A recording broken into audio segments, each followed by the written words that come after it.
You're listening to Inspire Change, a broadcast that strives to educate, motivate, and empower men to challenge traditions of masculinity. To guide us through the intricacies and intersections of emotions, relationships, and male identity is renowned psychologist, author, and speaker Gunter. This is Inspire Change. I want to introduce a tradition here for this podcast and all future podcasts, wherein I'd like to respectfully acknowledge the Gadigal people of the Eora Nation. They are the traditional custodians of the land on which we meet. I pay my respects to the elders, past and present. Knowing the stories of the Aboriginal people will always be written in this landscape.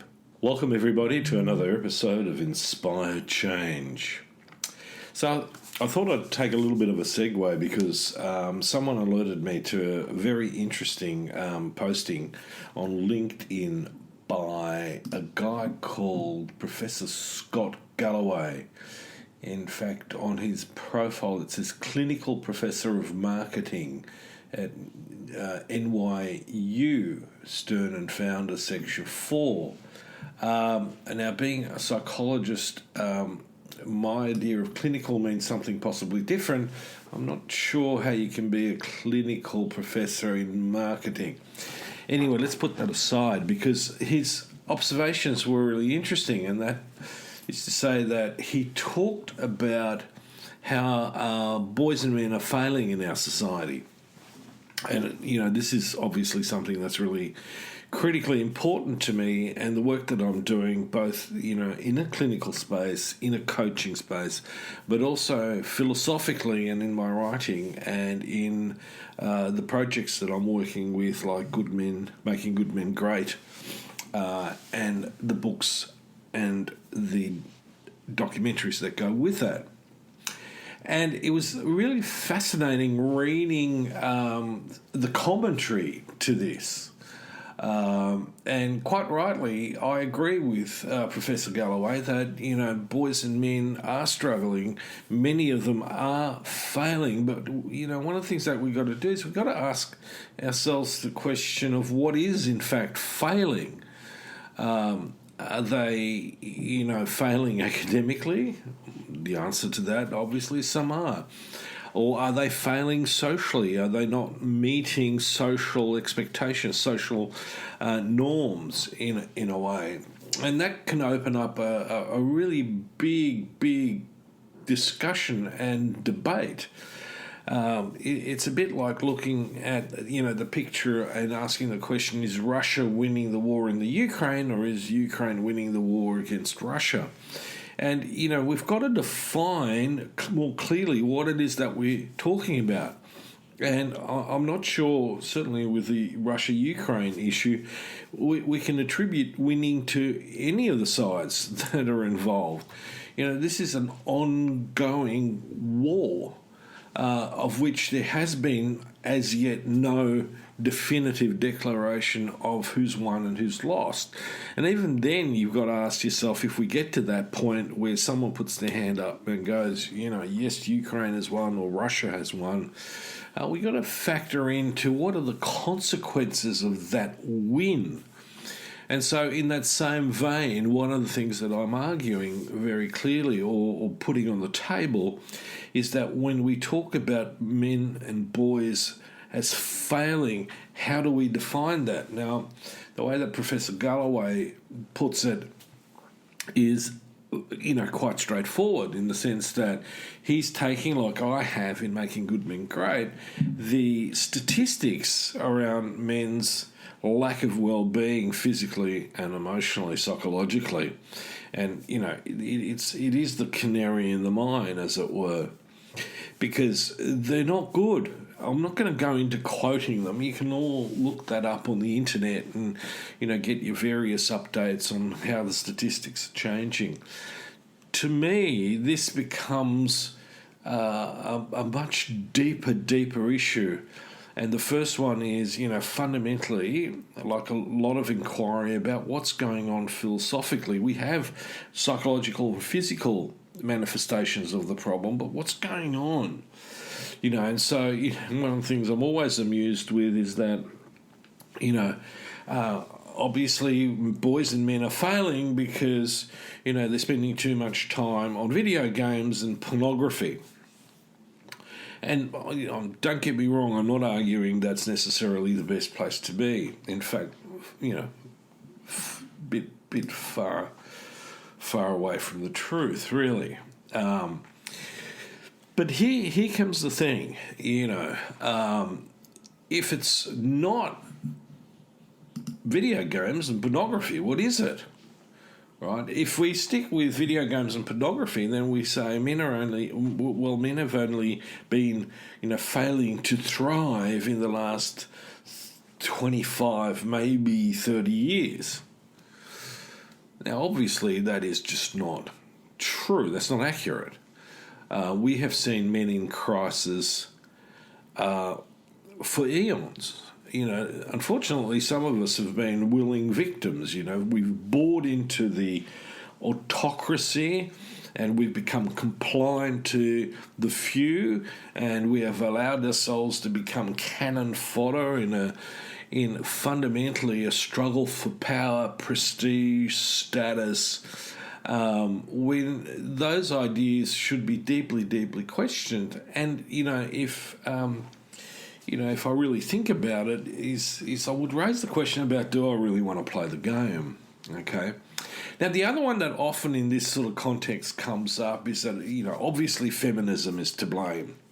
If it wasn't for feminism, we men would be chugging along quite nicely and our lives would be as they should be. We can bask in the glow of our, privilege and all that comes with it. Now, if I look at privilege, my experience is that privilege actually extends to only a few of the population. And it's gotten worse. I could very clearly argue that in the last 45 years, the struggle and the persisting struggle for there to be a middle class is continuing, and we're losing the battle if we're in the middle class, because the guys who are really smashing it out of the ballpark are the 1%. Pay a few taxes, have the advantages of wealth, prestige and status, from which they'll want to argue that it's all about meritocracy, but it isn't, because if we're going to use that argument, then the guy who comes out of a poor suburb and finally hits the education system and goes through the education system, primary, secondary and tertiary education, and then smashes it out of the ballpark in their pursuit of wealth, that's very few. In fact, most in a sense, die on the road. It's a long, long haul. And even if you get, your doctorate, most of the time it comes at a great, great cost, financially and emotionally, and in many cases in a way where you're not actually getting the rewards that you were promised at the beginning of the journey. You don't get the finances, the money, the acquisition of wealth and status and prestige and power. Many, many people get there to their doctorate and then disappear and fade gradually into the woodwork of the hallowed halls of various institutions. So we need to be very, very careful about this, and the fact that now women are equal to men, that's disturbing for many. And my question is, why should that be disturbing? Why is that you cannot accept 52% of the population being at the same level as you? So, let's keep this thing about meritocracy under scrutiny, because most of the time, many, the truly deeply successful, like Elon Musk and Bezos, don't buy the Kool-Aid. They're self-made men. They started with legacy. They had someone gave them a boost, and it's usually within the family and the greater network of who they know. The other thing that keeps coming up is, well, boys mature later than women, so they're going to be struggling more. And well, from an evolutionary perspective, we've sort of been, maturing pretty much at the same pace. We tend to be a bit slower than women in many respects, and there's lots of psychological and social reasons for that. But in the long run, does that really, contribute to this horrendous picture that we have about boys and men failing? And, I want to cast some doubt on that. Now, the other thing is, then the question arises about, well, what is it that we need? We need more emotional education. So we now teach, 5-year-olds how to meditate. And, we have, resilience classes, and we have... Now, don't get me wrong, I might sound a bit sarcastic about this stuff. I do believe in it. I do this stuff, right? But we need to dig deeper as to why right here in history, when in the Western world we should be really floating in joy and happiness in some respects, we're not. We're struggling. The guys are falling over. They're not getting up on the long march. And, these questions, these purported reasons for that, to me, are fundamentally inadequate. Why? Because they're not getting down to the grassroots problem. And you are going to go, oh, here we go again. Gunter's on his march about patriarchy. And you're damn right, because how can you succeed in a system that has stacked the deck? All right? Think about it. And it's not women that are to blame about this. It's we as men have stacked the deck. If you look at the GOP, which is a bunch of dinosaurs, balding and with calcified brains coming up with, dinosaur ideas, they're running the show. And they've got a massive amount of influence. I could talk about the same within the UK and Australia with a conservative... Well, actually, I've got some sympathy with some conservatism, but with these ultra-right-wing, power-hungry, fearful old men are trying to hold on and revive, the zombie, the corpse of glory days gone by, we've got a serious problem. We need to rethink this. So where do we get deeper down? Well, firstly, we need to understand human psychology, in a really important and effective way. And the other part of it, we need to understand sociology and politics and ideologies and how they influence people. In this period of time when neoliberalism has, elevated, self-responsibility and, the fact that there is no society but only self and the family, we've seen the rise of this green hulk that represents itself within the lives of men as the hypermasculine. And the hypermasculine tends to be, that colour green, which is, the symbolic of the poison that's coursing through the individual and social circulatory system. And we're not addressing that. We're encouraging it. So we continue to send our sons into schools that educate them into the elite, hoping for their success. And guess what? A lot of them checking out. So the real issue here is, why is it that boys and men are feeling so isolated, alienated, and powerless? Well, it's because they figured out that they can't actually succeed in the stacked deck system. It's like playing poker machines. Eventually the house just cleans you out and you're going to face bankruptcy, the debtors, and probably homelessness. And that's what our system is about. So, tough if you don't fit into the man box. Tough if you're not the Hulk. muscle bound, with glinting gold chains, sunglasses, and the effervescent domination and control of women with your overflowing, spurting sexuality. Right, tough. If you happen to be the kid who likes playing violin and reading John Donne, that's tough. You're just not going to be one of the crew. Right, so where does that stuff come from? Where do these ideas about masculinity arise? Well, it arises from, the millennia of ideas about patriarchy, how men are supposed to be in charge, we're supposed to dominate, we're supposed to control, women should serve us, both in the bedroom and in the kitchen. Anyone who's different to us is an object of derision, so we can bully the shit out of them. And then they kill themselves, which clears the path for the other supposed alpha males, which is rubbish. It's absolute and total rubbish. So we are in need of reconnecting with each other as a society, as a community. Neoliberalism doesn't want to do that. Remember Ayn Rand and Atlas Shrugged, it's this, narrative about, the self-made man. I always find it ironic that Ayn Rand ended her life on welfare.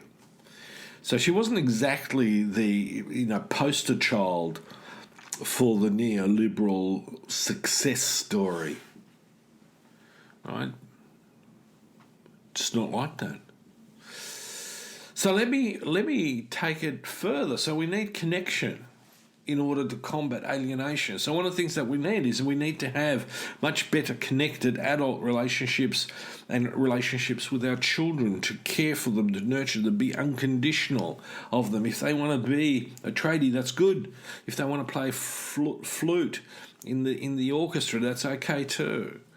If they happen to be, a 95-pound weakling, let's not hassle that person. They might be quite happy in that, as long as they don't have to, compete on the sporting field against a 195-pound Hulk. Nothing against the 195-pound Hulk or the 235-pound Hulk. They've got their place in the world as well. But see, in our culture, it's those who are different, who don't fit the stereotype, they don't have a place in the world. So I'm going to tease you with a little bit of thought power. It's a little bit like going down to the Mad Hatter's Tea Party in Alice in Wonderland, where people look at it and go, ooh, that's crazy shit. But the reality is most of our capacity to be flexible and to survive comes sometimes out of some really crazy shit. Now, there's interesting vlog, and I cannot remember the guy's name off the top of my head, but he did one on Slavoj Žižek. If you're interested in him, please look him up. Now, Slavoj makes an interesting statement, and he says that fundamentally, masculinity is fake. And so when I first sort of saw the title, I reacted a bit. I went, oh, hang on a minute, masculinity is fake. And then I listened to the vlog and I went, you know what, he's actually onto something. And those of you who are going to find that, YouTube video and watch it, you may be completely put off. But the reason why... the reason why you'll probably feel put off is because philosophy in this instance does what a lot of philosophy does, which makes it really sort of complicated. But it's actually quite simple. So let me bring you an interpretation from my end. I can agree with the idea that comes from Zizek that masculinity is fake. Okay? But only because it is a social construct.